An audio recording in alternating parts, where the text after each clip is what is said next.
Good morning. It's a rainy day. Hope it's not too loud. Rain's kind of softened up a little bit. I was going to take a moment to show some folks, maybe I know a lot of you know about this, but there may be some folks that have never welded tubing for some doors and things and how to get warps out of steel tubing. I'm making these doors. Let me flip it. These doors I'm making for Castle Gwen in Triune, Tennessee. They are made out of these two doors are made out of 2x4 by 11 gauge, so they're 2x4 11 gauge. The hinge side actually is 11 gauge. The inside over here is 14 gauge. I was trying to keep a little bit of weight out of them if I possibly could. So I don't normally mix gauges like that, but I was trying to keep a little bit of weight out. And there is a, pretty good, little bit of difference in 11 and 14 gauge weight. It's not huge. But all of these doors, because I'll try to show you underneath. This is hard to see. It's really hard to see. This is a flange that goes all the way around the door. And on the back side here, I punched holes in it and blind welded it and ground them. So you didn't see any welds on the outside. And so there's welds all the way up and down that seam on the outside. Large spot welds, about a 1/2 inch diameter. Then I came on the inside and put long tacks. You can see them in there. And this door is actually going to be automated. So down here I put a few more welds in. We're going to stiffen this up a bit with probably a crossbar. But when you weld tubing like that and you're welding it on one side, it's inevitably going to warp. Now, you can clamp it down to a table and all that kind of stuff. Just when you release the clamps, it's going to warp. It's going to come back because it's just the nature of steel. When you weld on one side, the other side's got to go. So the way I found it, I've got a small shop. I'm a one-man shop, and the easiest way I found to straighten that material is to use heat.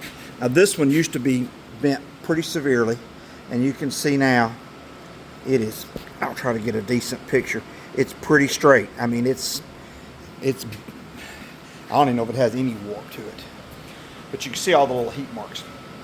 So what I was going to do is on this end down here, there is, I'll show you the warp. If I hold my straight edge down the middle, you can see the gap down there, and you can see the gap down there. So this end doesn't have quite as much warp to it as the other end, because I don't know why, just that one down there warped a little worse.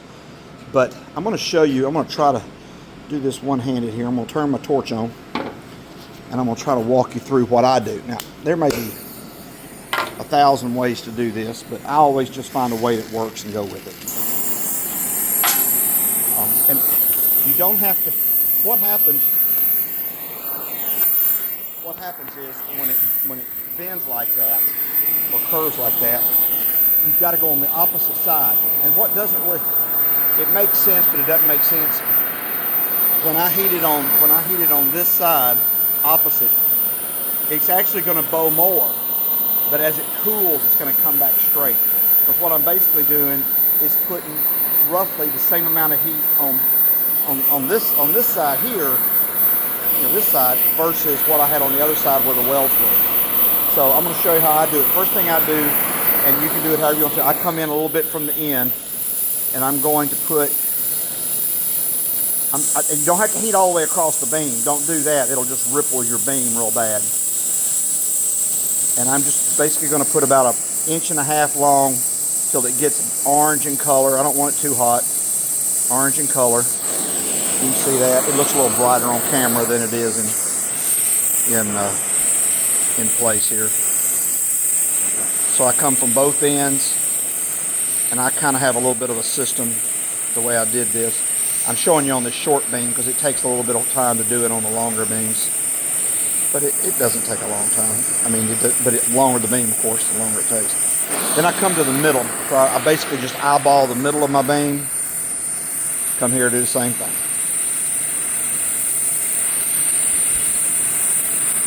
Short, 1.5 2 inches. You can vary how long these heats are. It just depends on the material. But thicker material, thinner material, it all responds the same way. You know. And I know anytime you show something like this, you know, people get on and complain about the way you do it. I don't worry about the way other people do stuff. I find something that works for me, and I just do it. This is fast, it's easy. All it takes is, I use propylene and oxygen. I have a plasma cutter. I got 2 plasma cutters if I want to cut steel.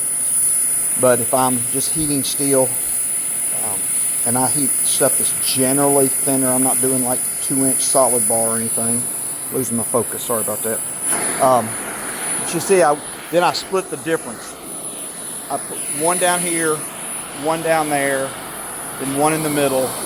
Then I split the difference between those two. Then I'm going to split the difference again. You see, I got these 2 right here. I'm going to split the difference again. Sorry, my focus is going in and out. Try to keep everything still. But I always do it kind of in a systematic manner. It may not matter. You may could just walk right down the beam. But when it comes to welding and heating stuff, I pretty much keep a systematic way of doing it. So I know, I actually kind of count how long I keep the heat on there, because I want it to be even. And so what I'll do in my brain, I'll start counting like 1, 2, 3, 4, 5, 6, 7, 8, 9, 10, 11, 12, 13. I got about 14. And if I do it here again, 1, 2, 3, 4, 5, 6, 7, 8, 9, 10, 11, 12, 13, 14. You can see I get about the same color, same intensity. Okay, so now what I'm going to do, I'm going to shut this torch off. And, oops. Always turn your gas off first, then your oxygen. I grabbed the last one. Okay, we'll just let that sit there and cool. Now I'm going to show you another one of these I've already done, because I've got another. These are 10-foot doors by roughly, they're 55 so inches wide. And I've already done this end down here. I did it just a little while ago. Let me see how. Put my hand there. Yeah, it's almost cool to the touch. But I put that on there, and you can see no gap and no gap. And if I look down it, try to get you a good view of it, you can see it's pretty straight. Try to back up here. Focus is hard. So straighten a door like this. It's not hard. Again, don't go all the way across the beam. Now, I don't know if you've ever seen people do this, but if you're building like a little decorative bridge for somebody or something like that, you can take steel beams, like an I-beam or a big piece of tubing, and if you've got a small shop like me, you don't have some, $100,000 roller that can roll beams.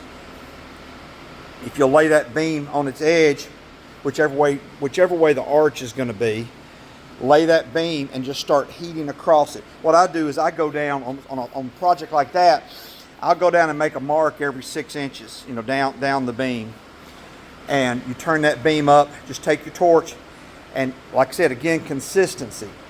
You can start from the middle, and if you start in the middle, work out equally, okay? And that way you can control your arch as you're looking at it, as it's happening, because it will start to bend, you'll start to see it.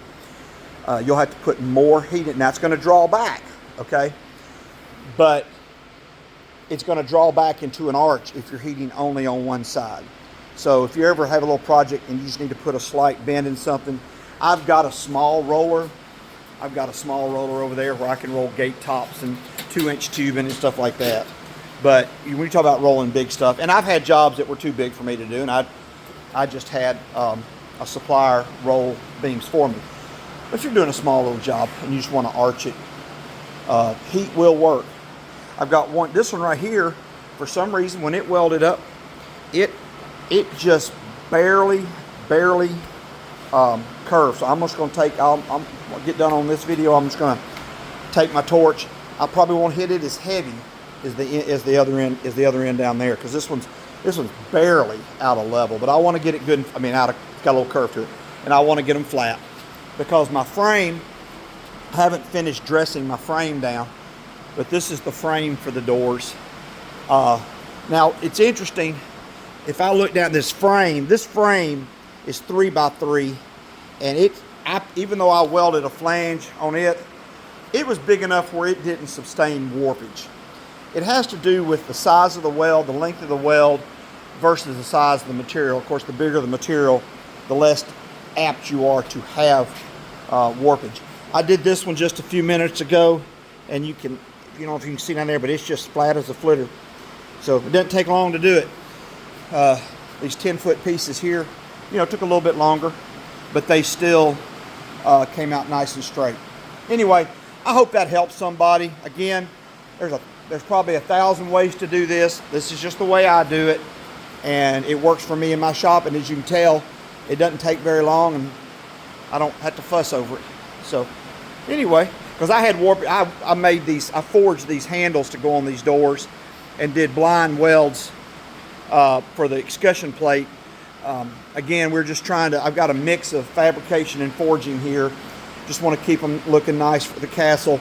But, you try to weigh expense versus, forging out fleur-de-lis and all that kind of stuff. These are all going to be powder coated, and wood is going to be in the middle. This will actually be wood planks, and then there'll be a level of wood. Then there'll be another level of wood that actually comes up and goes over this just a little bit. It's going to have a patterned design in it. I don't do the woodwork. But yeah, hopefully that helps somebody. Hope y'all have a blessed day. Rain is really coming down. Sorry for the noise, but we needed the rain, so it's good. Y'all take care. Have a blessed day. See ya. Bye.